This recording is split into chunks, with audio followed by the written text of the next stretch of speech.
And a very good afternoon. Welcome to the Saturday preview with myself, Dave Massey, coming to you just before 4:30 Friday afternoon. I've been looking at tomorrow's cards. I'm going to be at Sandown tomorrow with the good lady. We will be paddock side. Shan't be working. Having an enjoyable day out at Sandown. Smallish fields in the main, and as far as I can see, not too many bets. I'll be concentrating mainly on Sandown on here. If you want like Dublin racing stuff, there's tons of it already out there, and I don't really see what I can add to it.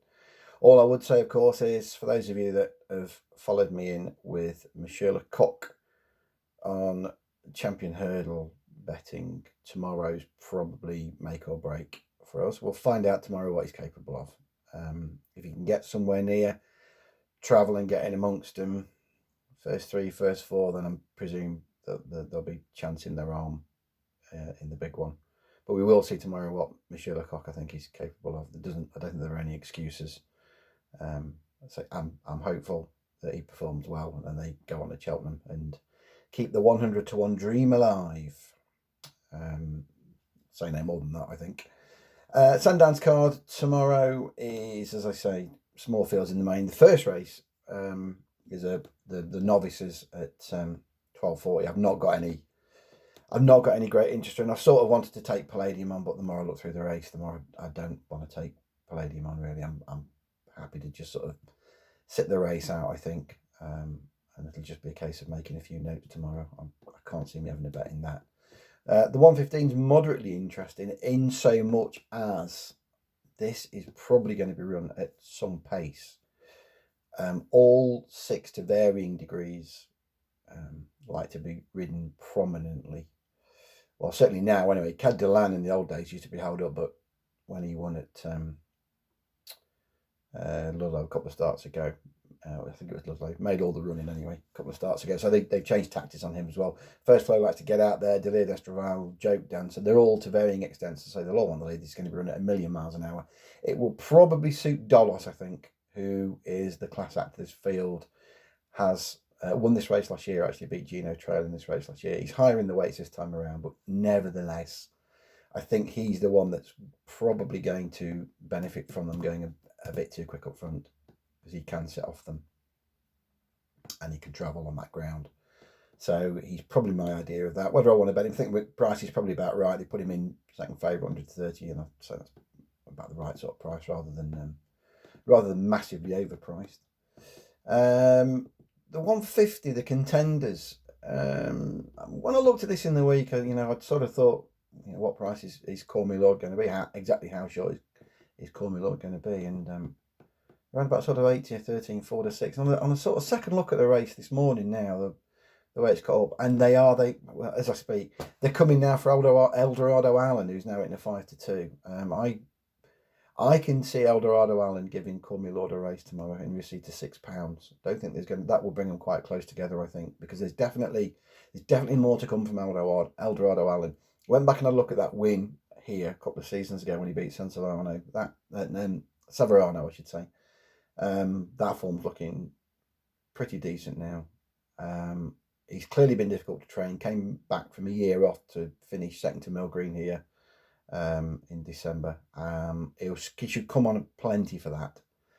And he's getting £6 from Call Me Lord. Now we know Call Me Lord goes well around Sandown in soft stroke heavy ground, and he's got the form in the bank. But I think Eldorado Allen, if he takes another step forward in receipt of that £6, can drive him very close tomorrow. I don't think there's much between them, and 8 to 11. It was sort of 8 to 13, 3 to 1, and at 3 to 1, I was sort of toying with the idea of a bet, and I may still do when I get down there tomorrow. Have a look at sort of fitness and the like, and see how Eldorado Allen is looking after that first start. And then we've got the Scilly Isles, where basically I think if Lorena turns up with her A game, she probably wins. She's got a ready excuse for that poor run last time. She did bleed. And I think if you take that away, a previous win over Minella Indo looks solid enough now. That one came out and won at Navan last weekend, so I think that looks solid. I thought Itchy Feet might be the one for the forecast. He beat a load of trees and yaks at Leicester. It was only a small race, and it was basically a practice round for him. And in the main, he jumped quite well. He will again improve from that, you would imagine, and on his supreme third last year, I think the ground will be a problem. If he can put a clear round, I think he's got a good chance. A few of these, I've never been a massive fan of Vision Day Flow. Midnight Shadow, I've got a feeling that's as good as he is. That win last time at Haydock, I think that's as good as he is. I don't think he's much better than that. Grand Santi, I'd be happy with on better ground. Good Boy Bobby, I can't make my mind up about Good Boy Bobby, whether he's worth his mark or not. Jury's out with me on him, but I think Lorena probably wins, but not a bet. Won't be a bet for me, I don't think. The 2-to-1's longer. This is a bit more fun, isn't it? The 3 o'clock handicap hurdle over 3 miles, and there's one in here I like that I think's massively overpriced. There's a couple you can argue a case for, but one of them in particular I think is overpriced. Open race, it's 7 the field. That sort of shows you. Ask Ben, who comes here after the back of a good effort, will surely be winning again sooner rather than later. Golden Fortune winner at Cheltenham last time. I don't think the race was up to much. Big Shark, I don't think lost a lot in defeat to Flash Jacket Haydock. He's definitely got more to come. And you can argue Bold Plan probably should be favourite, really, on his Haydock win time before last. Really, really well back that day. Sort of 11 to 2-5 in the morning into 11 to 4. They knew what they had under them, and I thought he won a shade cozy that day. You've got to forgive an early fall last time at Ascot, but take that away. I think I wouldn't be surprised if Bold Plan went off favourite here. And you can argue at 8s he's a touch of value. At 14s, Go Whatever was making a bit of appeal because he's been well back last 2 runs as well. He just looks an absolute thorough stayer. Go Whatever. Hard work he may be, but every time you ask him, he finds a bit more. And his Sandown win here last time, I think it's all right form. I think that's decent enough. He had a reasonable yardstick back in 3rd that day. The 2 worries with me are, one, that he may get taken on, I think, a little bit up front, get him out of his comfort zone. And the form of the Chris Gordon yard is okay, but it's not as good as it was about 3 or 4 weeks ago. But nevertheless, he's interesting. The one I like at a price, and you can get 25s as I'm looking at this, and there's plenty of 20s about as well, is Captain Tommy of Harry Whittington's, who wasn't really going anywhere until his 3rd last time out at Huntingdon to Phoenix Way in a Pertemps qualifier. That does, of course, qualify him now, as I say, for the Pertemps, because he's finished in the first 6 there. I thought that was a much better effort. I went back and watched the race again just to sort of remind myself really how well he actually travelled fine that day. He was finding enough for pressure. I'm not entirely sure I'm not sure he's entirely straightforward, hence the fact that he's had some headgear on for the last 2 starts, but there's definitely plenty more to come from him now. He knows what he's doing, if you like. I think that Huntingdon form is very strong. I thought Phoenix Way won that a shade cosily, actually, even though the winning margin was only about half a length. He won that with plenty in hand. I thought there were horses in behind that will be definitely winning races. And Captain Tommy, despite the fact that he's now, the handicapper nudges him up a couple of pounds for that, from 127 to 129, if they've got any inclination of him taking part in the Pertemps final, he'll need to be winning this probably to get himself in there. And with that, I'm expecting a good run. Despite the fact that that £2 takes him to 129, that's still a couple of pounds below where the handicapper thought he was when he first went handicapping. In fact, about £4. And some of his form, sort of autumn time, is 4th, to be fair, in heavy ground at Cheltenham, in a race that really wasn't run to suit him. Looks fine now. I think the quick reappearance is quite interesting from Huntingdon. I think I at the back of my head now, I've got that the Pertemps is the plan. They've qualified him, but now they need to get his mark up. And I think tomorrow represents a reasonable chance. I put him in here about 10. He's 20, so he's great each way value to me at that price. And I've had a bet each way already at that price. The handicap chase that follows, 3:35, 3 mile handicap chase. Went around this a few times. There's plenty you can give some sort of a squeak to. I wanted to take Classic Ben on. He won the race last year.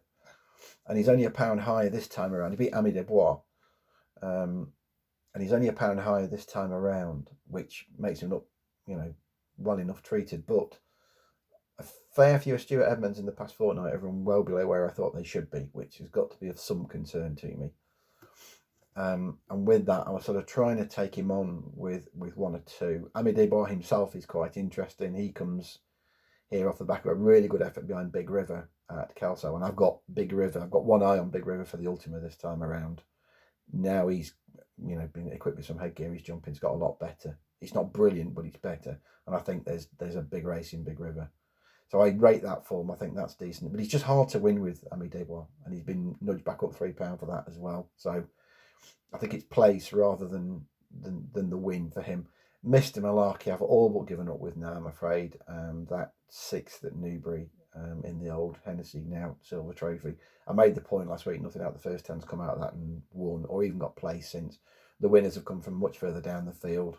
So I'm not sure the form's up to a great lot. And then he was just really poor at Ascot. I thought never went a yard, and jury's out now with Mr. Malarkey, I'm afraid, as to which way he's going this season. Dragon d'Estraval's always looked like he'd be a stayer, and he sort of showed that at Ludlow, ground it out, beat another stowaway a couple of lengths. I don't think he'll mind the ground. This will be more testing than it will be at Ludlow, but he's one that I'm interested in. But I ended up with Paul Nicholls banging the winners in. I've ended up going with Adam May, who was third at Wincanton last time over a trip that I think was too short, 2.5 mile. And he got beaten in the length by Gala Ball there. And when that race was sort of finished in my head, I've got the put him back up in trip next time. And so they have. He's got enough good efforts around Sandown in the past. In fact, at one point it was thought that he had to go right-handed. And he's got a win round here to his name and other good efforts in. I think he was second to Bristol de Mai. Might have been on this card actually. Perhaps it was in a Suey Isles back in the day. I don't know. I can't remember now. My memory fails me. But he was certainly second to Bristol de Mai around here at some point that I do remember. I mean that's decent form. He's not capable of that these days, but his mark's fair enough on 143. He's going back up in trip. He won't mind the ground. Cheap pieces on for the first time as well, which I think probably needs. He's getting a bit cute in his old age, so I think some cheap pieces on will do him good. I thought he was a reasonable bet at 10 to 1. I'm not saying he's an outstanding bet because I think it's an open race, but I thought at 10s that would probably be where I end up going. And then in the last, the 410, there's another Graham McPherson horse that's definitely worth a mention, and it's a horse that I've been following now in his last 3 starts. He really should have won one. Really ought to have won one by now. Dublin 4, who was probably a bit unlucky at Weatherby 2 starts back. He looked all over the winner when he went clear 3 out. We didn't get clear, he certainly went a couple of lengths clear. And he was still on the bit. Then I thought, here we go, this is his day. And then he's clattered 2 out and almost on his nose. That's cost him all his momentum. Still stayed on, got second. And then he went to Kelso last time and he's got done a neck by the useful Elvis Mail. I think his form's rock solid. I really do. He's still improving. Handicap has only put him up £1 for that Kelso effort. It still leaves him on a fair mark. His run around here in November when he was 4th to Keen On and Protectorat only got beaten 11 lengths that day. That was in heavy ground. So he acts around Sandown in heavy ground. He can tick that off. And to say the Keen On Protectorat form line has worked out pretty well since. We've seen both of them win and go on from it. So I still think off 119, Dublin 4 is well treated. I think he's got a really... there aren't many in this race I did fancy. There are possible improvers, obviously, in the likes of Iconic Muddle, Ambien Hill, Lisa Devassi, but they've all got a little bit more to prove, I think, than Dublin 4 has. He's in form, he comes here in form and with conditions ideal. I can't see him out the frame, and if there's any sort of 7 to 1 going, then I'll be backing him each way. Best bet tomorrow, of those I've mentioned, I say from price, definitely Captain Tommy. I think he's overpriced. I think if you're looking just for one to have a bet on tomorrow, I think Dolos will probably win that 2 miler. I think his class will out against the other 5. I think they'll just go a shade too quick, and that will suit Dolos. So I think he's probably, if you're just for one tomorrow, I think he's got a really good chance. Best of luck with all your bets tomorrow, guys. Let's hopefully I can get start of a new month tomorrow. Put January behind us because it's been awful. I hope we can get back on board tomorrow. If you're at Sandown, come say hi as ever. Have a good weekend.